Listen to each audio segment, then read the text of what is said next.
Vous avez 1 heure avant de rendre votre dernier souffle. Même si, il y a juste 1 seconde, vous étiez en parfaite santé et rien ne menaçait votre vie. Bonne nouvelle. Votre vie peut encore être sauvée. Des antivenins efficaces sont disponibles, mais si vous choisissez d'ignorer la piqûre, vous passerez l'arme à gauche à coup sûr. Cet artiste du camouflage est le poisson le plus meurtrier du monde. Au total, il y a environ 1200 poissons venimeux sur notre planète, mais le poisson-pierre est le plus redoutable. Il possède 13 nageoires dorsales capables d'injecter un venin extrêmement toxique. Souvenez-vous quand j'ai mentionné les compétences de camouflage? C'est la principale tournure de cette histoire. Vous voyez, contrairement aux requins ou à tout autre poisson prédateur, le poisson-pierre ne vous attaquera pas. Ce n'est pas un prédateur, c'est une proie. Donc, pour rester en sécurité, il doit se protéger d'une manière ou d'une autre. Ainsi, il a développé une super compétence de se transformer en pierre, en quelque sorte. Alors, si jamais vous vous faites piquer par celui-ci, ce n'est pas parce qu'il est agressif. C'est à cause d'un enchaînement malheureux d'événements. La plupart des gens ont vécu cette expérience désagréable simplement parce qu'ils ont accidentellement marché sur un poisson-pierre alors qu'ils prétendaient être une pierre ou un corail sur le fond. Comme vous l'avez peut-être deviné, quelque chose qui peut facilement prétendre être une pierre n'est pas exactement mignon. Ces types sont dépourvus d'écailles. Leur peau est couverte de nombreuses verrues et ils sont multicolores. Vous pouvez voir des nuances de gris, de brun et des taches d'orange, de rouge et de jaune. Parfois, ils peuvent même être recouverts d'algues. Ils occupent un territoire assez vaste dans l'océan Indo-Pacifique, ce qui signifie qu'ils sont partout, de l'île Maurice au Queensland en Australie. Bon, nous allons avoir besoin d'un avertissement ici. Ce fait est très sensible, mais si vous voulez vivre longtemps et en bonne santé, je vous suggère de ne pas l'ignorer. C'est une mouche. Assez inoffensive et certainement bien moins puissante que vous. Un être humain. Pourtant, il y a des chances que ce gentil compagnon puisse détruire votre corps. Voici comment l'histoire se déroule. Il y a quelque temps, une dame du Royaume-Uni a décidé de partir en voyage génial en Amérique du Sud. Cela semble exotique et pas banal du tout. Rochelle, qui avait alors 27 ans, est allée au Pérou avec son petit ami. À son retour dans son pays d'origine, elle a commencé à avoir de sévères maux de tête. Elle ne comprenait pas ce qui se passait.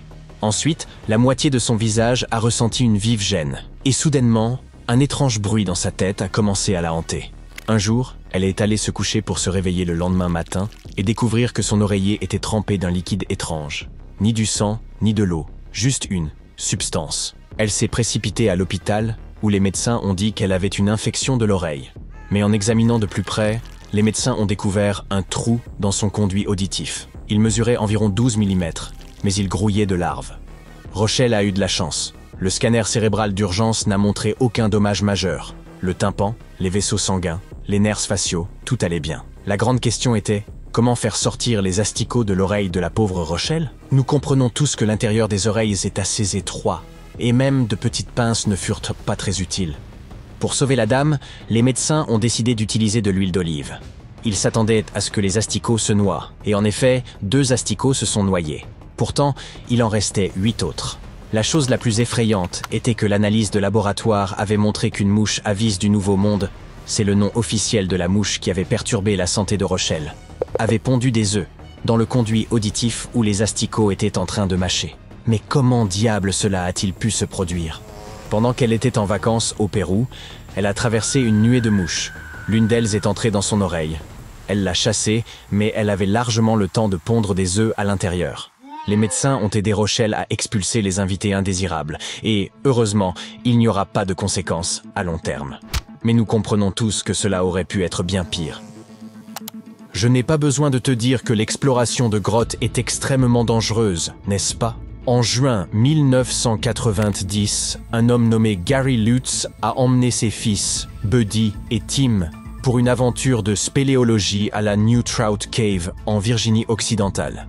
Il avait emporté de la nourriture, de l'eau et des lampes frontales de rechange, mais voici où il a fait une erreur. Il a laissé le sac derrière lui lorsqu'ils sont arrivés à The Maze, un passage étroit avec des rochers dentelés. Ils pensaient qu'ils attraperaient les provisions avant que leurs lampes frontales ne soient complètement déchargées. Mauvais choix. Les lampes frontales des garçons se sont éteintes peu après, et leurs tentatives de revenir sur leurs pas les ont fait se perdre. Puis, la lampe frontale de Lutz s'est également déchargée, les plongeant dans une obscurité totale. Pendant 5 jours horribles, Ils n'avaient ni nourriture, ni eau, ni lumière. Ils ont commencé à tousser de la poussière de la grotte et à halluciner à cause de la déshydratation. Heureusement, quelqu'un a remarqué que leur voiture était restée garée pendant des jours et a appelé les autorités. L'équipe de secours a souligné que la famille avait enfreint les règles cardinales de la spéléologie. Toujours emporter 3 sources de lumière chacune et toujours informer quelqu'un de votre destination et de l'heure prévue de votre retour. Certains touristes ne reviennent jamais de vacances. Ils deviennent des statistiques. Et certaines personnes échappent parfois de justesse à la faucheuse, sans même s'en rendre compte. Voici juste un exemple. Un touriste en Australie s'est filmé en train de manipuler une créature extrêmement dangereuse et a téléchargé la vidéo sur Reddit. Dans la vidéo, le touriste tient un poulpe à anneaux bleus, avec une inscription en mandarin à l'écran disant « Un poulpe si beau ». Après avoir filmé, ils secouent l'éc et le poulpe de leurs mains et heureusement le remettent à l'eau avant qu'ils ne puissent les piquer. Le fait est que le poulpe à anneaux bleus est l'un des animaux marins les plus dangereux du monde. Il contient assez de venin pour faire trépasser 26 adultes. Le touriste ignorait à quel point c'était dangereux. Les gens sur Reddit s'affolaient.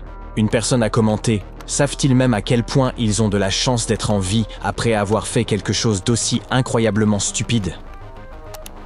Une femme du New Hampshire a subi de graves brûlures après s'être écartée du sentier dans le parc national de Yellowstone et être tombée dans de l'eau bouillante près du geyser Old Faithful. La sexagénaire, accompagnée de son mari et de leur chien, avait quitté la sécurité de la promenade et marchait hors du sentier désigné près du sentier Mallard Lake lorsqu'elle a traversé une fine croûte au-dessus de l'eau. Elle a fini par avoir des brûlures au 2e et 3e degré sur le bas de la jambe. Heureusement, son mari et le chien allaient bien, mais la dame a été transportée d'urgence à l'hôpital pour un traitement. Les responsables du parc rappellent à tout le monde de rester sur les promenades et les sentiers dans les zones hydrothermales et d'être extrêmement prudent. Le sol y est fragile et mince, avec de l'eau brûlante juste en dessous de la surface. Les animaux de compagnie sont autorisés dans certaines zones aménagées de Yellowstone, mais ils ne sont pas admis sur les promenades, les sentiers de randonnée, dans l'arrière-pays ou dans les zones thermales. Les sources chaudes de Yellowstone ont blessé et causé la perte prématurée de vies humaines plus qu'aucune autre caractéristique naturelle. Au moins 22 personnes sont décédées des suites de blessures causées par les sources chaudes depuis 1890. Hé, qu'est-ce qui mijote? Oh, c'est toi! Sauter d'un pont dans une rivière remplie de crocodiles, qu'est-ce qui pourrait bien mal tourner? Il s'avère beaucoup de choses. Un soir de réveillon du Nouvel An, la touriste australienne Erin Langworthy a décidé d'essayer le saut à l'élastique du pont qui relie le Zimbabwe et la Zambie, juste à côté des chutes Victoria. C'est une chute de 110 mètres de pure adrénaline. Mais pour Langworthy, les choses ont mal tourné lorsque son cordon de saut à l'élastique s'est cassé, la plongeant dans le fleuve Zambèze, réputé pour abriter de nombreux crocodiles. Erin elle-même dit que c'était un miracle qu'elle ait survécu. Lorsqu'elle est tombée, elle a perdu connaissance sous l'impact et a eu l'impression d'avoir été giflée de partout. Mais l'eau froide l'a ramenée à la conscience. Il est facile de juger les touristes qui prennent des risques comme celui-ci, mais le saut à l'élastique est une activité pratiquée à cet endroit depuis plus d'une décennie, attirant plus de 50 000 touristes chaque année et rapportant des revenus bienvenus pour le Zimbabwe et la Zambie.